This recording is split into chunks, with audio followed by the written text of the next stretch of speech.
নমস্কার। খবরের অন্তরালের খবর নিয়ে ক্যালকাটা ডায়ালগস থেকে মনোজ দাস।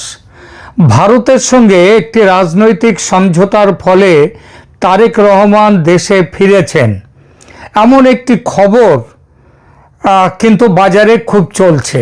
যদিও কোনো আধিকারিক স্তর থেকে, অর্থাৎ না ভারতের পক্ষ থেকে না তারেক রহমানের পক্ষ থেকে এই বিষয়টি নিয়ে কোনো ঘোষণা হয়েছে, তথাপি খুব চলছে এই রকম একটি কথা চারদিকে। বিষয়টির সত্যতা মেনে আমি নিজেও এই চ্যানেলে একটি প্রতিবেদন দিয়েছি, আর সেটা দেওয়ার পর থেকে বাংলাদেশের বহু শ্রোতা আমাকে ফোন করছেন এবং বলছেন, এমনকি আমাকে মেসেজ পাঠাচ্ছেন হোয়াটসঅ্যাপে, এটা কেমন হলো দাদা। জানতে চেয়েছেন তারেক রহমান ও তার দল বিএনপির সঙ্গে সমঝোতায় এসে কি ভারত সরকার শেখ হাসিনা ও তার দল আওয়ামী লীগকে ত্যাগ করলো, ছেড়ে দিল? খুবই সংবেদনশীল প্রশ্ন। তারই উত্তর দিতে এখনকার এই এপিসোড। অনুরোধ, ধৈর্য ধরে পুরোটা শুনবেন সবাই, তারপর আপনাদের সুচিন্তিত অভিমত কমেন্টের মাধ্যমে জানাবেন। আপনাদের মতামত কিন্তু ভারত সরকারের নজরেও আসবে। ভারত সরকার জানতে পারবে বিএনপির সঙ্গে সমঝোতা বাংলাদেশের মানুষ, বিশেষ করে আওয়ামী লীগ সমর্থকরা কিভাবে নিচ্ছে। আসা যাক আলোচনায়। ভারত সরকার শেখ হাসিনা বা তার দল আওয়ামী লীগকে পুরোপুরি পরিত্যাগ করেছে, বিষয়টি এত সহজ বা সরল রেখার বিষয় নয়, বরং বর্তমান পরিস্থিতিকে কূটনৈতিক ভাষায় এই যে সমঝোতা বিএনপির সাথে, এটাকে যদি সত্যি হয় তাহলে বলা যাবে কৌশলগত পুনর্বিন্যাস বা স্ট্র্যাটেজিক রিঅ্যালাইনমেন্ট বা বাস্তববাদী কূটনীতি, যেটাকে বলা হয় রিয়েল পলিটিক। 2025 সালের ডিসেম্বর মাসের সর্বশেষ পরিস্থিতি ও ভূ রাজনৈতিক প্রেক্ষাপট বিশ্লেষণ করলে দেখা যায় ভারতের অবস্থান বর্তমানে একটি দ্বিমুখী নীতির ওপর দাঁড়িয়ে আছে। একদিকে শেখ হাসিনাকে ব্যক্তিগত নিরাপত্তা দেওয়া, আর অন্যদিকে বাংলাদেশের নতুন রাজনৈতিক বাস্তবতায় বিএনপির সাথে সম্পর্ক স্বাভাবিক করার চেষ্টা করা। বিষয়গুলো বিস্তারিত আলোচনা করা যাক। প্রথমত, শেখ হাসিনাকে কি ভারত পরিত্যাগ করেছে? এর এক কথায় উত্তর না, এবং খুবই জোরের সঙ্গে না। ভারত সরকার শেখ হাসিনাকে ব্যক্তিগতভাবে পরিত্যাগ করেনি, বরং তাকে আশ্রয় দেওয়া এবং আইনি সুরক্ষা নিশ্চিত করার মাধ্যমে ভারত তার দীর্ঘদিনের মিত্রের প্রতি বিশ্বস্ততা বজায় রেখেছে। 2024 সালের আগস্টে ক্ষমতাচ্যুতির পর থেকে শেখ হাসিনা ভারতেই আছেন। বাংলাদেশ থেকে তাকে ফিরিয়ে নেয়ার বা এক্সট্রাডাইট করার জন্য একাধিকবার আনুষ্ঠানিক অনুরোধ এবং এমনকি আন্তর্জাতিক ট্রাইব্যুনালে, অপরাধ ট্রাইব্যুনালে মৃত্যুদণ্ডাদেশ হওয়ার পরেও ভারত তাকে ফেরত দেয়নি। ভারতের পররাষ্ট্র মন্ত্রণালয় স্পষ্ট করেছে যে বাংলাদেশের অনুরোধ তারা পর্যালোচনা করছে, কিন্তু পর্যালোচনার কোনো সময়সীমা জানায়নি, কোনো চূড়ান্ত সিদ্ধান্ত জানায়নি। কবে জানাবে তাও কিছু বলেনি, অর্থাৎ অনির্দিষ্টকালের জন্য ফেলে রেখেছে। এমনকি অতি সম্প্রতি পররাষ্ট্র বিষয়ক পার্লামেন্টের সর্বদলীয় বিশেষ সাব কমিটি স্পষ্ট সিদ্ধান্ত নিয়েছে শেখ হাসিনাকে প্রত্যর্পণ করা হবে না। তিনি ভারতের সম্মানিত অতিথি হিসেবে গত 1.5 বছর যেমন আছেন তেমনই থাকবেন। এটি প্রমাণ করে যে রাজনৈতিকভাবে আওয়ামী লীগ কোণঠাসা হলেও বাংলাদেশে ভারত শেখ হাসিনাকে নিরাপদ আশ্রয় দিয়ে যাবে। এটি ভারতের পুরনো নীতিও, মিত্রদের বিপদের সময় একা না ছাড়া। তাহলে প্রশ্ন করতে পারে, নির্বাচন ইনক্লুসিভ করার দাবি জানাবার পর এবং আওয়ামী লীগ নির্বাচনে অংশ নিয়ে জিতে ক্ষমতায় আসবে, এই দাবিটা তো করেছে ভারত যে আওয়ামী লীগকেও নির্বাচনে নিতে হবে। তা সেই নির্বাচনের জন্য অপেক্ষা কেন করলো না ভারত? এর কারণটা এই মুহূর্তে জনসমর্থনের পাল্লা আওয়ামী লীগের পক্ষে ভারী, সে খবর আসছে, কিন্তু সংগঠন আওয়ামী লীগের প্রায় না থাকার অবস্থায়। আর সংগঠন না থাকলে ভোট অর্গানাইজ করা যায় না। পুকুরে মাছ ভর্তি থাকলেই যে আপনার পাতে মাছ পড়বে তা নয়, মাছ ধরার ব্যবস্থা করতে হয়। এই প্রেক্ষিতে উঠে আসে বিএনপির সাথে ভারতের সমঝোতার প্রসঙ্গটি। ভারত ও বিএনপির মধ্যে কোনো আনুষ্ঠানিক চুক্তি বা পূর্ণাঙ্গ সমঝোতা হয়েছে এমনটি বলা কঠিন, তবে পর্দার আড়ালে যাকে বলে ব্যাক চ্যানেল ডিপ্লোম্যাসি, সে সম্পর্ক উন্নয়নের একটা জোরালো চেষ্টা যে হয়েছে সেটা নিশ্চিত।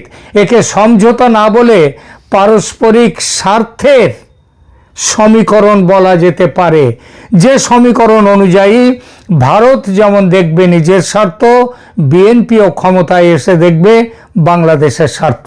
কেউ কারোর স্বার্থ ক্ষুণ্ণ করবে না। বিএনপির সঙ্গে ভারতের পূর্ব সম্পর্কের ইতিহাস আদৌ মধুর নয়।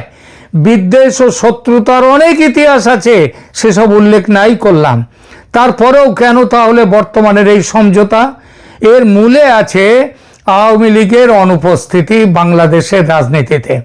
2025 সালের প্রেক্ষাপটে আওয়ামী লীগ নির্বাচনে অযোগ্য বা নিষিদ্ধ ঘোষিত হওয়ায় এবং দলটির সাংগঠনিক কাঠামো ভেঙে পড়ায় ভারতের সামনে বাংলাদেশের মিত্র হিসেবে বিএনপি অপেক্ষা আর কোনো শক্তিশালী বিকল্প নেই।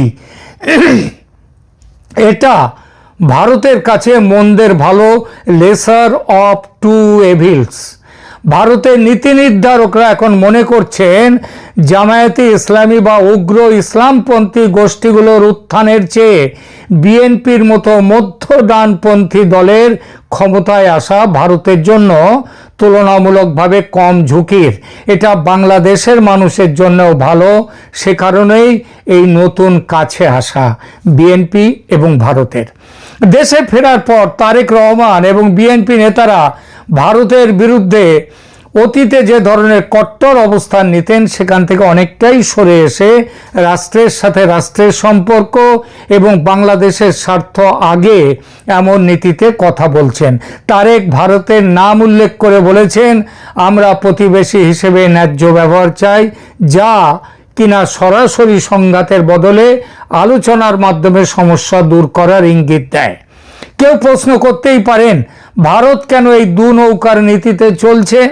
এর উত্তর, ভারত এখন একটি জটিল ব্যালেন্সিং গেম খেলছে বা খেলতে বাধ্য হচ্ছে।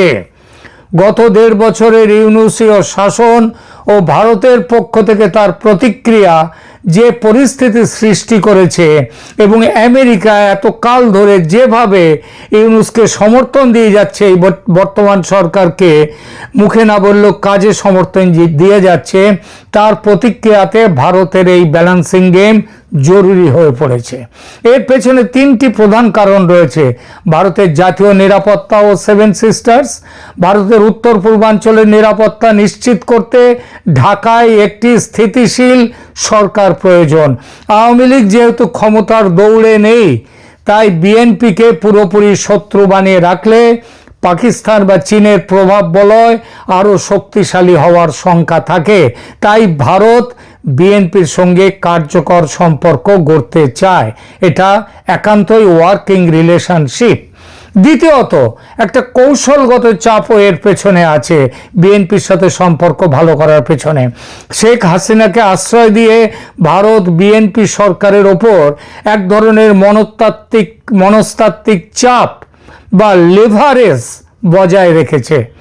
ভবিষ্যতে বিএনপির সাথে দর কষাকষিতে এটি ভারতের জন্য একটি কার্ড হতে পারে। এই অবস্থায় আওয়ামী লীগের ভবিষ্যৎ তাহলে কি? ভারত মনে করছে আপাতত আওয়ামী লীগ রাজনীতির মাঠের বাইরে থাকলেও দীর্ঘমেয়াদে দলটি ফিরে আসবেই। ততদিন দলের অস্তিত্ব টিকিয়ে রাখতে হলে শেখ হাসিনাকে বাঁচিয়ে রাখতে হবে এবং সেই বাঁচিয়ে রাখাটার জন্যেই তাকে ভারতেও রাখতে হবে। যে নেতারা ভারতে আছে এখন, তারা হাসিনা এখানে থাকলেও বিএনপি বাংলাদেশে যদি ক্ষমতায় আসে তাহলে আওয়ামী লীগের নেতারা দেশে ফিরে রাজনীতি করতে পারবেন। শেখ হাসিনা যদি এই মুহূর্তে নাও যান, কিন্তু এবং তাহলে একটা জিনিস মনে রাখতে হবে, বিএনপিকে দিয়ে এই যে অপরাধ ট্রাইব্যুনাল, যেটা অবৈধ অপরাধ ট্রাইব্যুনাল, সেটা বাতিল করা এবং তার রায় বাতিল করার একটা চাপও কিন্তু ভারত দিচ্ছে। এবং একটা বিএনপি এই আওয়ামী লীগ ফিরে যাওয়ার পর একটা লেভেল প্লেইং ফিল্ড যাতে পায় দেশে, তার জন্য বিএনপির সঙ্গে সম্পর্ক তৈরি করাটা জরুরি। এই সঙ্গে আরও একটি বড় উদ্দেশ্য আছে ভারতের। আগামী ফেব্রুয়ারির নির্বাচনে জামাতের নেতৃত্বাধীন ইসলামী উগ্রপন্থী শক্তির উত্থান যাতে পরিষ্কারভাবে স্পষ্টভাবে রুখে দেওয়া যায়, তাতে ভারতের চাপে বিএনপি ও আওয়ামী লীগের মধ্যে নির্বাচনী জোট যদি নাও হয়, অন্তত আসন সমঝোতার মাধ্যমে আওয়ামী লীগকে মাঠে নামানোর একটা চেষ্টা ভারতের আছে এবং সেটা এই 2025-এর নির্বাচনেও দেখা যেতে পারে। এই ভাবনাটি অনেকের কাছে অবাস্তব ও অসম্ভব মনে হতে পারে, কিন্তু মনে রাখবেন, রাজনীতিতে শেষ কথা বলে কিছু নেই। ইন্দিরা গান্ধীকে নির্বাচনে হারাতে 1977-এ কমিউনিস্টরা বিজেপির সঙ্গে জোট বেঁধে লড়াইতে নেমেছিল। এখানে জামায়াতে ইসলামী ও উগ্রপন্থী শক্তির উত্থান ঠেকাতে 2026-26-এর নির্বাচনে ভারত একটি অঘোষিত সমঝোতা বা ওই কৌশলগত ঐক্যের চেষ্টা করছে। সেই চেষ্টাকে অবাস্তব বলে ঠেলে ফেলা যায় না। সত্যি বলতে কি, বর্তমানে ঢাকার রাজনীতির অন্যতম আলোচিত কনস্পিরেসি থিওরি বা গুঞ্জন হলো এই চেষ্টাটি। এই জটিল সমীকরণটি 3টি স্তরে বিশ্লেষণ করা যায়। বর্তমানে বিএনপি ও আওয়ামী লীগের মধ্যে আনুষ্ঠানিক জোট বা আসন সমঝোতা হওয়ার কোনো সুযোগ নেই, কারণ আইনি বাধা ও নিষেধাজ্ঞা। একটি নিষিদ্ধ বা অনিবন্ধিত দলের সঙ্গে বিএনপি আনুষ্ঠানিক জোট করলে তা বিএনপির নিজস্ব অস্তিত্ব জনপ্রিয়তার জন্য আত্মঘাতী হতে পারে। দ্বিতীয়ত, আনুষ্ঠানিক জোট না হলেও ভারতের কৌশল এবং ঢাকার রাজনৈতিক গুঞ্জন থেকে কিছু পরোক্ষ সমঝোতার ইঙ্গিত পাওয়া যাচ্ছে।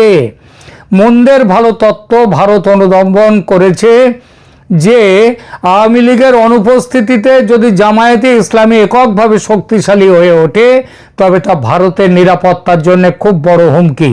তাই ভারত চাইছে আওয়ামী লীগের অবর্তমানে বিএনপি যেন একক সংখ্যাগরিষ্ঠতা পায় এবং জামায়াতের উপর নির্ভরশীল না হয়। রাজনৈতিক বিশ্লেষকরা মনে করছেন একটি অলিখিত বোঝাপড়া হয়ে থাকতেই পারে। সেটি হলো, যেহেতু আওয়ামী লীগ নির্বাচন করতে পারছে না, তাই তাদের সমর্থকরা জামায়াতকে ঠেকাতে বিএনপিকে যেন ভোট দেয়। এটার নাম ট্যাকটিক্যাল ভোটিং। এই প্রক্রিয়ায় বিএনপির লাভ হলো একক ক্ষমতা নিশ্চিত করা, আর ভারতের লাভ হলো জামায়াত মুক্ত বা জামায়াত নিয়ন্ত্রিত নয়, জামায়াত মুক্ত একটি সরকার বা জামায়াত নিয়ন্ত্রিত নয় এমন একটি সরকার। তৃতীয়ত, ইউনূস সরকারের পতন ঘটিয়ে একটি কেয়ারটেকার সরকার প্রতিষ্ঠা এবং নতুন সরকার এসে আন্তর্জাতিক চাপকে মান্যতা দিয়ে আওয়ামী লীগের উপর থেকে নিষেধাজ্ঞা প্রত্যাহার করে নিতে পারে। সেটা হলে নির্বাচনী জোট বা আসন সমঝোতা হতেই পারে বিএনপি ও আওয়ামী লীগের মধ্যে। এটা যারা ভাবছেন অসম্ভব, তাদের উদ্দেশ্যে বলি, বাংলাদেশের রাজনীতিতে আওয়ামী লীগ ও বিএনপি এই দুই প্রধান দলের মধ্যে চরম শত্রুতা থাকলেও অতীতে জাতীয় সংকট বা সাধারণ শত্রুর বিরুদ্ধে তাদের এক মঞ্চে আসা বা সমঝোতা করার একাধিক ঐতিহাসিক নজির রয়েছে। এই সমঝোতাগুলো মূলত ছিল কৌশলগত, ট্যাকটিক্যাল। ইতিহাসের সেই সব গুরুত্বপূর্ণ অধ্যায়ের 2-4টি বলছি। 1990-এর এরশাদ বিরোধী আন্দোলনের কথা ভাবুন। এটি দুই দলের সমঝোতার সবচেয়ে সফল এবং উজ্জ্বল উদাহরণ। সামরিক শাসক হোসেন মোহাম্মদ এরশাদের পতনের লক্ষ্যে আওয়ামী লীগ ও বিএনপি তাদের দলীয় স্বার্থ ভুলে একই লক্ষ্যে কাজ করেছিল, 3 জোটের রূপরেখা তৈরি করেছিল। 1990 সালের 19শে নভেম্বর আওয়ামী লীগ নেতৃত্বাধীন 8 দলের জোট, বিএনপি নেতৃত্বাধীন 7 দলের জোট এবং বামপন্থীদের নেতৃত্বাধীন 5 দলীয় জোট একটি ঐতিহাসিক যৌথ ঘোষণা করেছিল। এই নজিরবিহীন ঐক্যের ফলেই 6 ডিসেম্বর 1990-এ এরশাদের পতন ঘটে। দ্বিতীয়ত, এই ঐক্যের দ্বিতীয় নমুনা 1991 সালের সংসদীয় পদ্ধতিতে প্রত্যাবর্তন। 1991 সালের নির্বাচনের পর বিএনপি সরকার গঠন করে, কিন্তু তখন দেশের শাসন ব্যবস্থা ছিল রাষ্ট্রপতি শাসিত। আওয়ামী লীগ দাবি করে সংসদীয় পদ্ধতিতে ফিরে যাওয়ার। বিএনপি শুরুতে রাষ্ট্রপতি শাসিত ব্যবস্থা রাখার পক্ষে থাকলেও পরবর্তীতে আওয়ামী লীগের দাবির সাথে একমত পোষণ করে। এর ফলে 6 আগস্ট 1991-এ জাতীয় সংসদে দ্বাদশ সংশোধনী বিল পাশ হয়। এটি ছিল বাংলাদেশের ইতিহাসে বিরল ঘটনা, যেখানে বিএনপি ও আওয়ামী লীগ কাঁধে কাঁধ মিলিয়ে সংবিধান সংশোধন করে সংসদীয় গণতন্ত্র পুনঃপ্রতিষ্ঠা করেছিল। তৃতীয় উদাহরণ, 2006 সালের জলিল মান্নান সংলাপ ব্যর্থ, কিন্তু ঐতিহাসিক চেষ্টা একটা হয়েছিল। 2007 সালের 1/11 সেই পট পরিবর্তনের ঠিক আগে রাজনৈতিক সংঘাত এড়াতে দুই দলের শীর্ষ নেতাদের নির্দেশে আনুষ্ঠানিক সংলাপ অনুষ্ঠিত হয়েছিল। প্রেক্ষাপট ছিল কেয়ারটেকার সরকারের প্রধান কে হবে। এই ইস্যুতে রাজপথ যখন উত্তপ্ত, তখন আওয়ামী লীগের সাধারণ সম্পাদক আব্দুল জলিল এবং বিএনপির মহাসচিব আব্দুল মান্নান ভূঁইয়া টানা 6 দিন 2006 অক্টোবরে বৈঠক করেছিলেন। তারা প্রায় 29টি পয়েন্ট নিয়ে আলোচনা করেছিলেন এবং অনেকগুলো বিষয়ে সমঝোতার খুব কাছাকাছি পৌঁছে গিয়েছিলেন। যদিও শেষ মুহূর্তে দলীয় হাইকমান্ডের অনড় অবস্থানের কারণে এই সমঝোতা ভেস্তে যায়, যার ফলাফল ছিল 1/11 সেনা সমর্থিত সরকার প্রতিষ্ঠা। চতুর্থ উদাহরণ, 1/11 পরবর্তী -2 ফর্মুলা বিরোধী অবস্থান, যা ছিল দু দলের অঘোষিত ঐক্য। 2007-8 সালে সেনা সমর্থিত তত্ত্বাবধায়ক সরকার যখন শেখ হাসিনা ও খালেদা জিয়া দুজনকেই রাজনীতি থেকে সরিয়ে দেওয়ার চেষ্টা করছিল, তখন দুই দলের মধ্যে একটি অঘোষিত ঐক্য গড়ে উঠেছিল। দুই নেত্রী কারাগারে থাকা অবস্থায় একে অপরের খোঁজ খবর নিতেন এবং তাদের আইনজীবীরা আইনি লড়াইয়ে একে অপরকে পরোক্ষ সহযোগিতা করতেন। তাদের মুক্তি ও নির্বাচন আয়োজনের দাবিতে দুই দলের কর্মীরা প্রায় একই সময়ে রাজপথে নামতেন। এই ইতিহাস পর্যালোচনা করলে দেখা যায় আওয়ামী লীগ ও বিএনপির সমঝোতার চরিত্রটি মূলত শত্রু শত্রু আমার বন্ধু নীতির ওপর প্রতিষ্ঠিত। যখনই গণতন্ত্র বা দলীয় অস্তিত্ব হুমকির মুখে পড়েছে, তখনই তারা এক হয়েছে। বর্তমানে 2025-2026-এর প্রেক্ষাপটে যদি কোনো সমঝোতা হয়, তবে তা অতীতের মতোই কোনো তৃতীয় শক্তি বা উগ্রবাদের উত্থান ঠেকানোর কৌশল হিসেবে হতে পারে। শেষ করি এই আলোচনা। কি দেখা গেল তাহলে? ভারত সরকার শেখ হাসিনাকে ব্যক্তিগতভাবে পরিত্যাগ করেনি, কিন্তু পরিস্থিতির দরুন রাজনৈতিকভাবে বিকল্প খুঁজছে ভারত। তারেক রহমান ও বিএনপির সঙ্গে ভারতের যেটুকু যোগাযোগ বা সমঝোতা দেখা যাচ্ছে, তা আওয়ামী লীগকে হটিয়ে বিএনপিকে বরণ করার জন্য নয়, বরং আওয়ামী লীগহীন বাংলাদেশে ভারতের নিজের স্বার্থ ও একই সঙ্গে এক স্থিতিশীল, উন্নয়নমুখী, ধর্মীয়, উগ্রপন্থী মুক্ত গণতান্ত্রিক বাংলাদেশ রক্ষা করার তাগিদে ভারতের এই চেষ্টা। কারণ ভারতের পেটের মধ্যে রয়েছে বাংলাদেশ, আর পেট যদি মানুষের ঠিক না থাকে, মুড়ি ঠিক না থাকে তখনই, মাথা ঠিক থাকে তখন যখন ভুঁড়ি ঠিক থাকে। সুতরাং বাংলাদেশের সাথে ভারতের অস্তিত্ব জুড়ে আছে, কেউ কাউকে বাদ দিয়ে চলতে পারবে না। ধন্যবাদ।